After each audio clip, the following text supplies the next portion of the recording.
I don't think there's been a better time to go to university in the last 10, 15 years.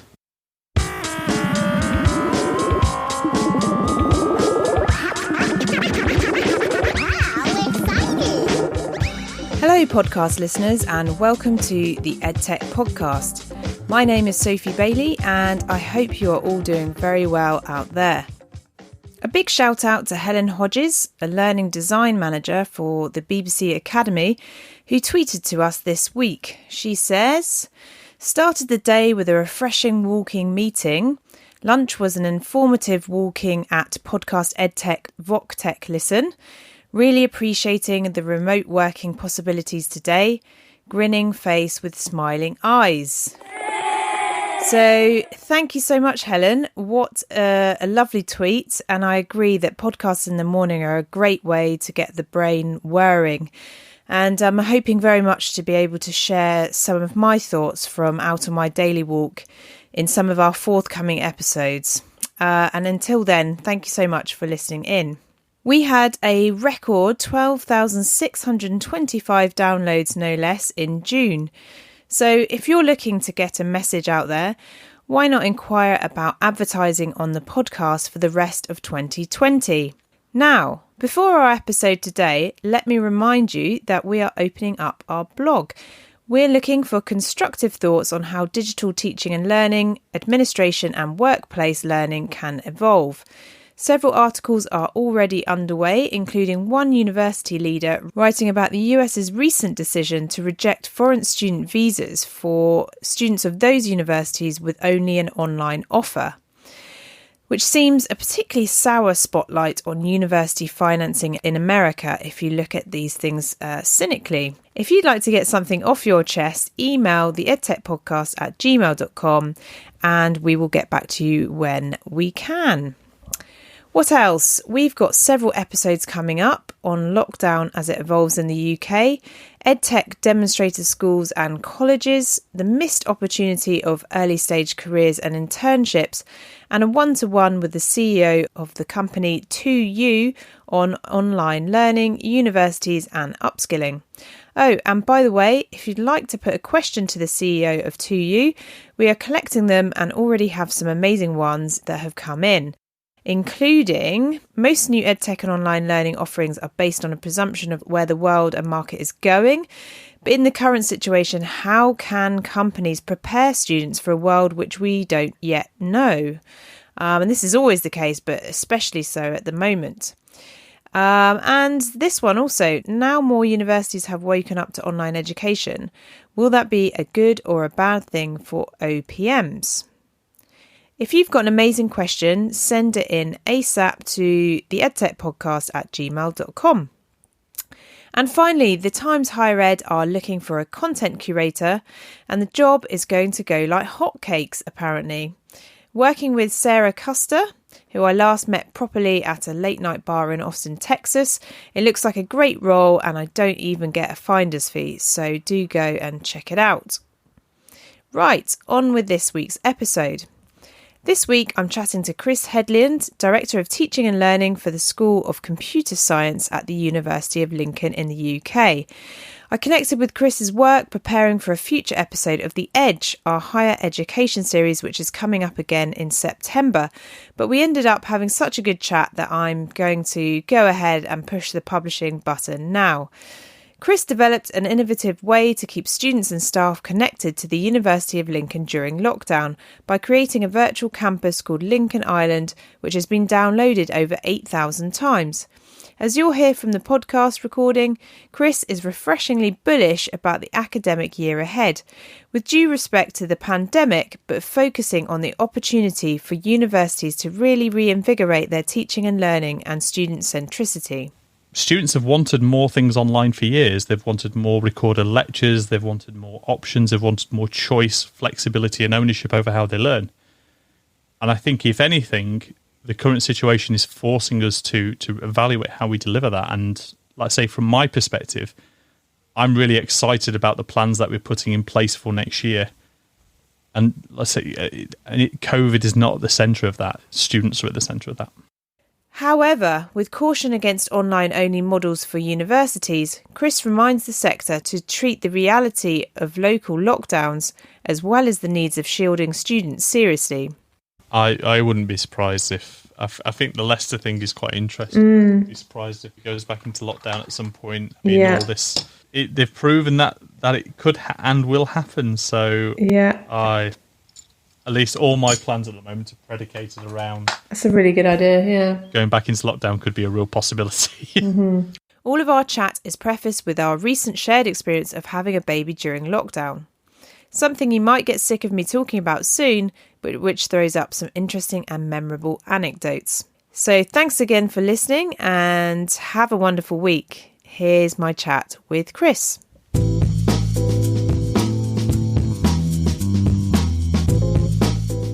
So Chris Headland, Director of Teaching and Learning for the School of Computer Science at the University of Lincoln, is on the line. Chris, so all the students are hopefully coming back in September. They don't know what to expect with reopening the universities necessarily because of COVID, how it's going to look different and feel different. So what was your unusual solution to making students feel more comfortable about the reopening of universities? So... I suppose what drove this really was actually seeing that people were missing the university more than anything else. And what we tend to get over summer is we tend to get students who will come for a visit, will come for a walk round, often with parents. And obviously, when we were in full lockdown, that was completely impossible. You know, people were staying in their home, or at least very, very close to their home. And we were looking at a way of kind of getting around that and actually getting people to the point where they could at least know how to navigate around the university, because, you know, it's stressful enough moving to a new place. You know, a lot of students move cities, change environments entirely to go to university. So we thought, well, we'll build a virtual recreation of it. It actually just all started with building one building, you know, for a very different purpose. We wanted to kind of build a research environment, and we based it one of the buildings on campus because... you know, that's what we knew. And it kind of developed out from there. So once we had this one building, we thought, well, you know, lockdown just started. We thought, why don't we expand that? And we've kind of created this virtual environment kind of exploration game with quests and things. So the idea is that people can learn how to get themselves around. So while they're trying to navigate the, you know, new friendships, new relationships, a new educational space, they're not having to figure out where certain buildings on campus are, or where they can get a coffee for lunch. So hopefully, you know, we're quite hopeful it's kind of achieving that. How have you built this virtual campus? So it's built in Unity 3D, which is a games engine. So it was built up over a number of phases. So the first thing we kind of did was we took a load of GPS information from OpenStreetMap and Google Maps to kind of work out what all the footprints of the buildings look like, and how big everything is and what the scale is. And then we started just over time, slowly, you know, working our way through that map to add content. You know, we would replace a placeholder building with an actual building model. Once we kind of got that basic model in, it was just a case of going in and beautifying, adding AI, NPCs. One of the nice things about Lincoln Island, actually, is we did a survey with some of our current staff and students, and they actually, you know, they sent us their kind of likeness, and we kind of recreated them in the virtual world with things that they would say. So as you're wandering around, you can kind of get this idea of what the culture of the university is like, what the ethos is, just by chatting to the NPCs, and every NPC in there does represent the virtualization of a real person. A lot of them said very similar things. A lot of the students like the fact that the University of Lincoln's it's a compact environment. It's a city campus university, but it feels, you know, it feels like you're abstracted from the city, but it's just around the corner. There's a real kind of tight community feel, and a lot of that was coming out through the statements. And I don't know, that kind of makes you feel warm and fuzzy inside. It's nice to know that students have that kind of connection with the space. And have any of the prospective or existing students kind of met on this virtual campus now that's built? At the moment, it's single player. We do have a multiplayer version, which we're hopefully going to release in the next kind of few weeks to a month. And then, you know, maybe we'll be able to do some more meet and greets in the space. But it certainly seems people are sharing their experience. And I mean, even on Facebook, if you actually look at the University Link Facebook page, we released a video of Lincoln Island on there, and there's quite a lot of students who've watched that now. I think it's been watched about 8,500 times. Fantastic. So yeah, it's as much as anything else, it's been kind of an interesting conversation starter, right? So from your point of view, how have the last few weeks been as you and your colleagues are trying to think about how to reopen the University of Lincoln? So it's been quite a manic time, right? So we're trying to do quite a lot of work just to kind of put the groundwork into making sure that when students come back, they have a really great experience. It's interesting, actually. I mean, this as a director of teaching and learning, this has been a unique challenge. I've been saying to a few people, right, when when you're little and you're doing assignments in junior school, and there's always that one where you've got to knock on the door of an old person on your road and ask them about the war. I kind of feel like when I'm 80, the little boy down the street's going to knock on my door. It's going to be, this is our kind of, this is such a unique challenge. Yeah, it's going to define this generation, isn't it? Definitely. Absolutely. It's such a unique set of circumstances. But one thing that we are trying to do at Lincoln is not to put COVID at the centre of our discussions. What we're saying is, look, this is our environment, this is what's happening, and these are the boundaries that we're working within. How do we enhance the student experience? So regardless of anything else, putting the student at the core of that discussion. And actually, I think there's going to be a lot of really good practice developed during this time because it is forcing people to innovate. I mean, relatively speaking, teaching and learning hasn't changed substantially since Socrates, right? Now, we're starting to look at whole new models and ways of not working around COVID, but ways of working with our new environment, ways of working with our new space. And I'm actually really excited about what we prepared at Lincoln. I think we have a fantastic blended model that I think the students are really going to benefit from. I think we've taken a lot of time to optimize and think about how we structure that experience in a really kind of logical and progressive way that gives students maximum ownership over their learning. I mean, look, we keep talking about, a lot of people talk about when things go back to normal. I think we need to start changing that narrative because it's not going to go back to the way it was. Regardless of what happens, this has been a defining moment of our generation. This is going to be such a checkpoint in rethinking how we consider practice. And students have wanted more things online for years. They've wanted more recorded lectures. They've wanted more options. They've wanted more choice, flexibility, and ownership over how they learn. And I think, if anything, the current situation is forcing us to evaluate how we deliver that. And like I say, from my perspective, I'm really excited about the plans that we're putting in place for next year. And let's say COVID is not at the centre of that. Students are at the centre of that. Absolutely brilliant. Well, that was a fantastic answer. And just very quickly, can you kind of share some of how that will work in practice? So which are the bits that you're most excited about?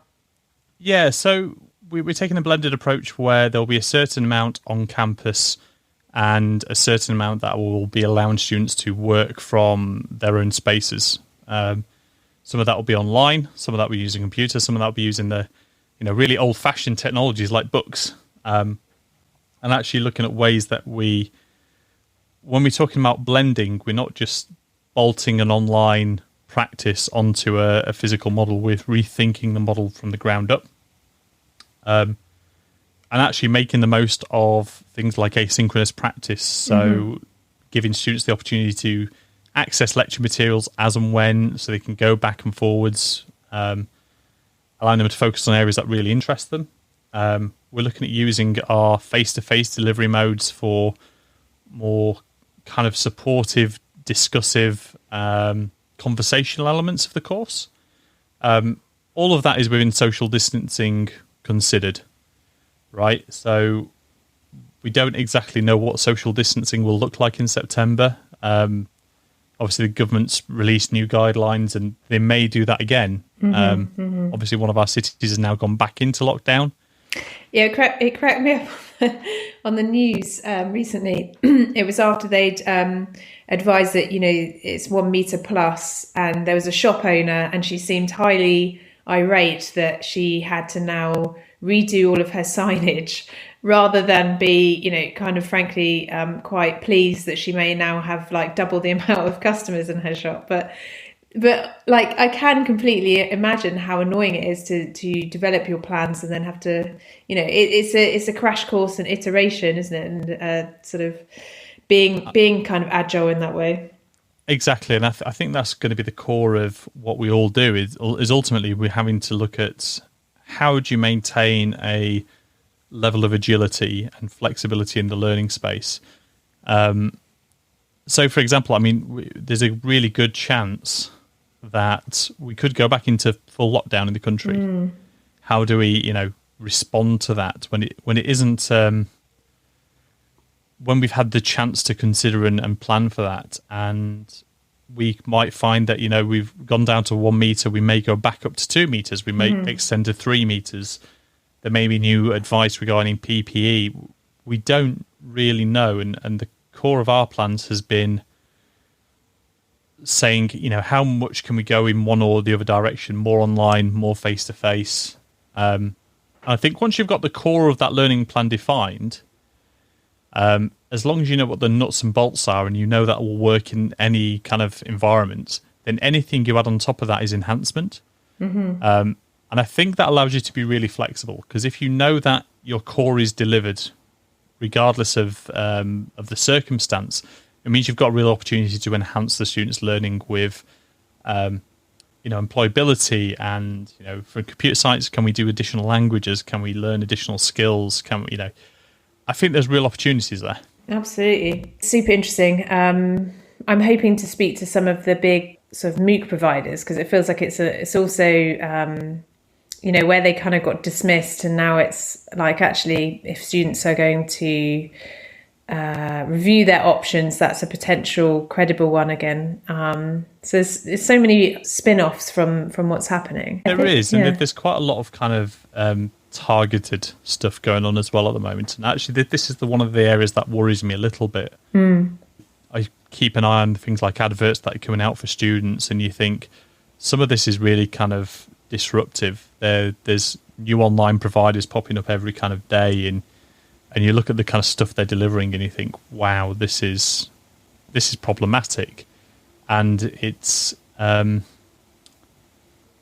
think it's there seems to be two kind of classes of companies. There's been the companies that have really risen to the challenge and kind of said, look, this is our tools, this is how we can help, this is how we can support, this is how we can help make the new normal better than what you've had before.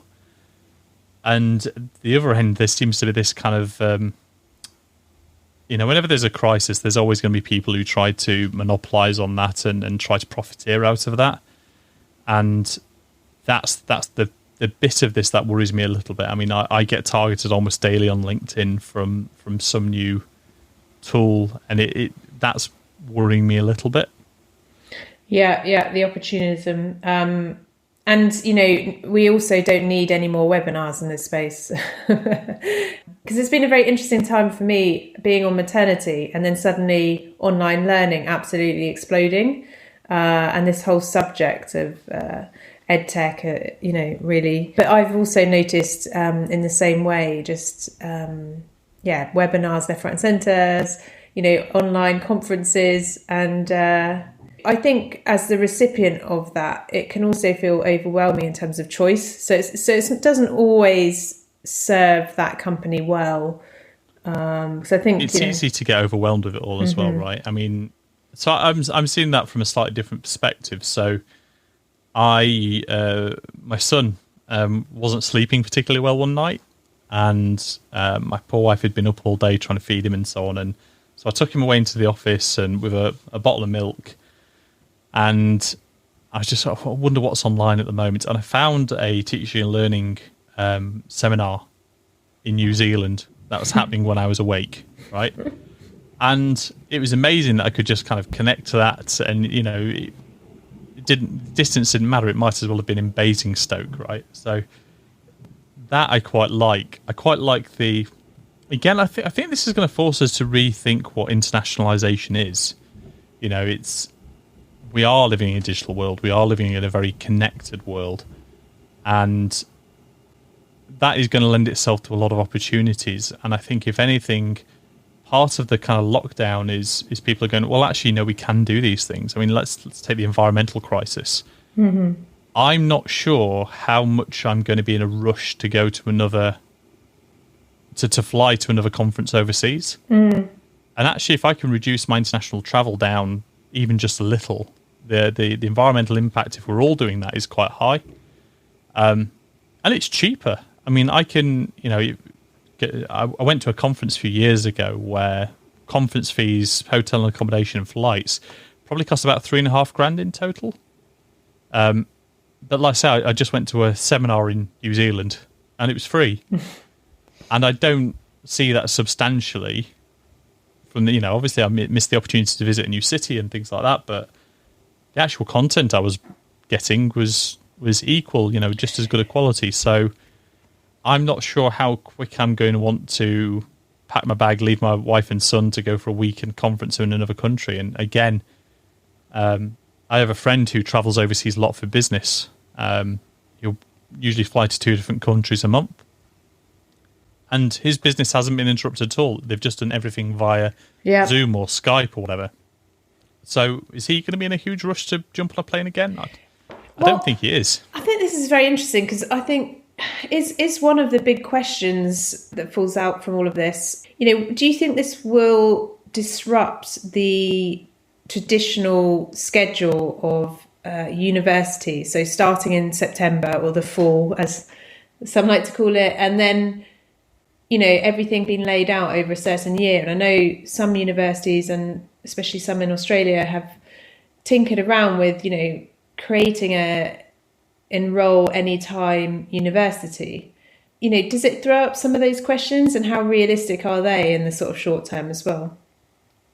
So the easy in, easy out university has a lot of advantage for certain people. So part-time learners, people who are wanting to even move between institutions, they want to do a certain amount at one institution and then go to another.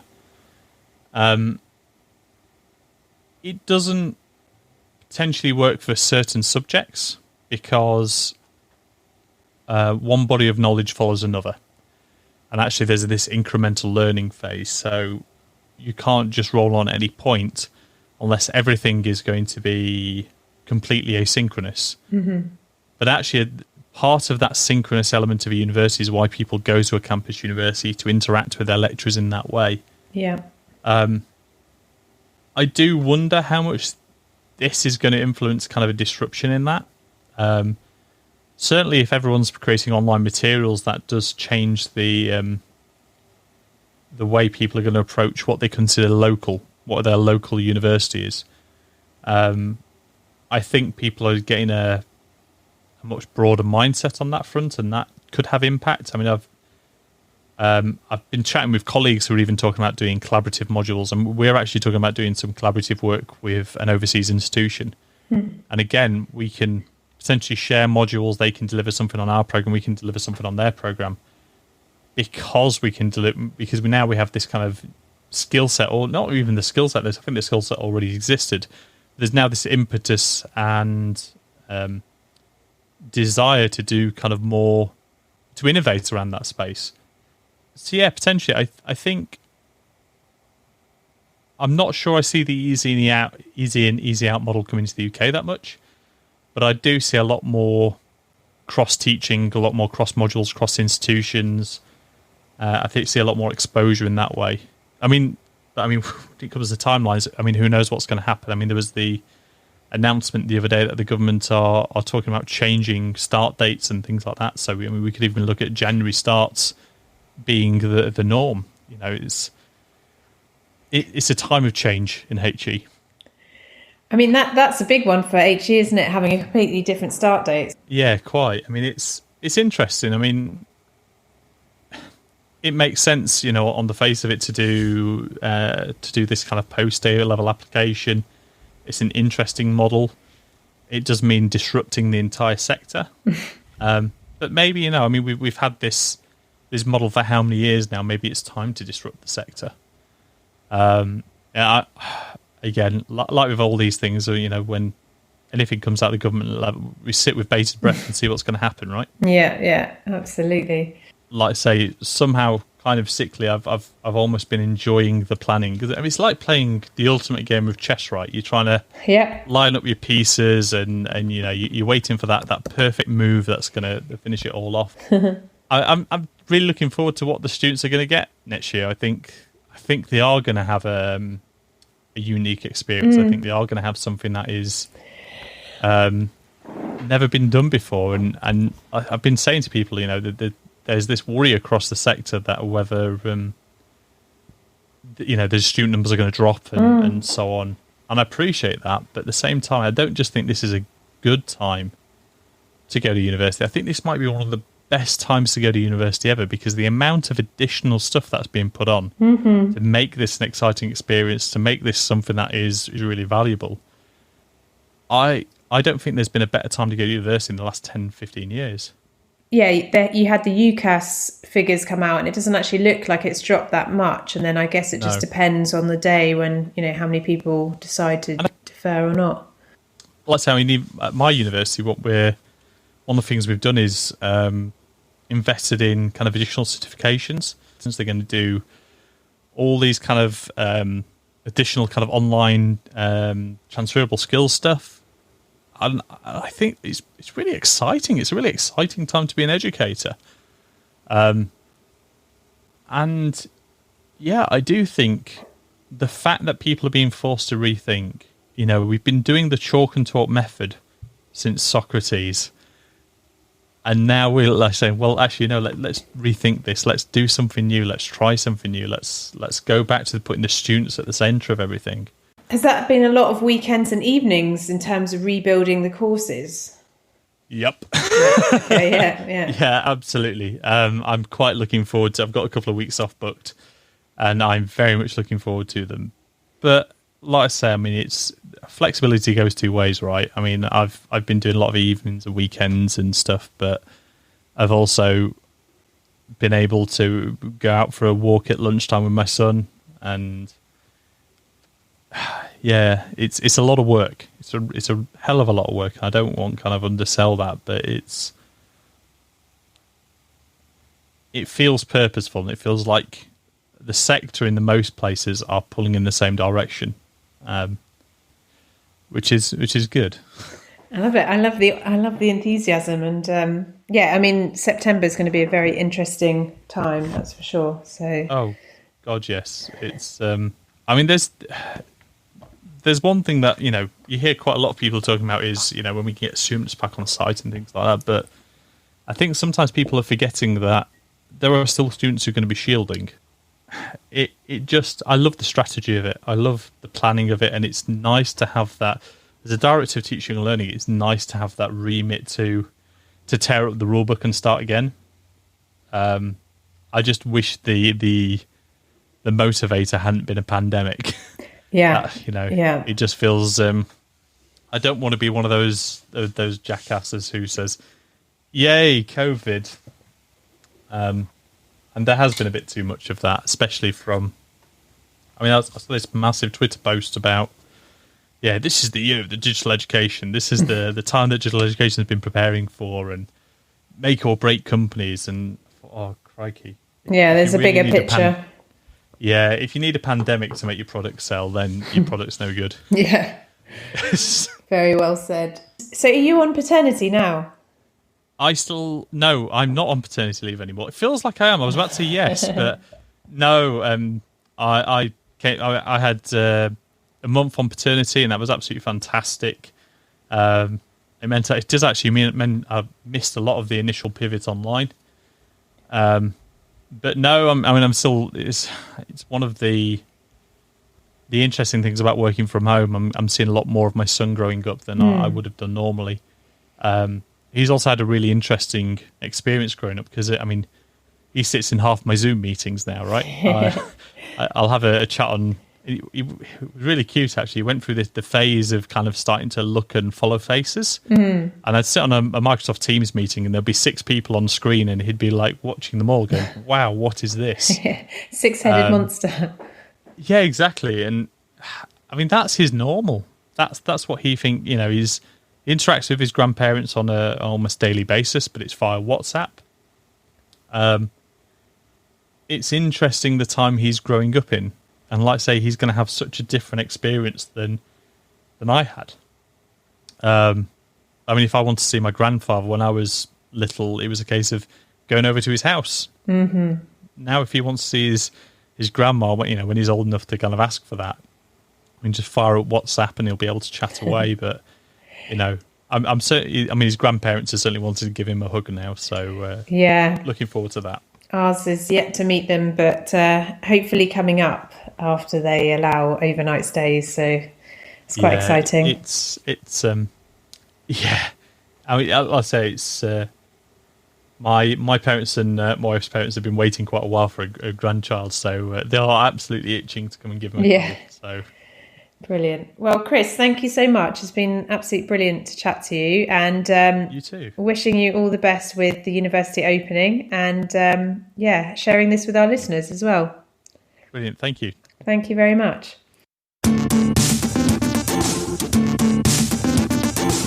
That's all for this week, folks. I've got my parents coming over for the first time to meet their new grandson, so off to put up some bunting in the garden. If you enjoy this podcast, we would love a rate and review. And I know from listening to podcasts that it's very easy to listen to that message and then forget to go and do it. So if you're at a computer now, then do feel free to go to where you listen to your podcasts and just get that task ticked off your ever-lengthening to-do list. Now, for all the show notes, it's theedtechpodcast.com. And that's it. Bye-bye.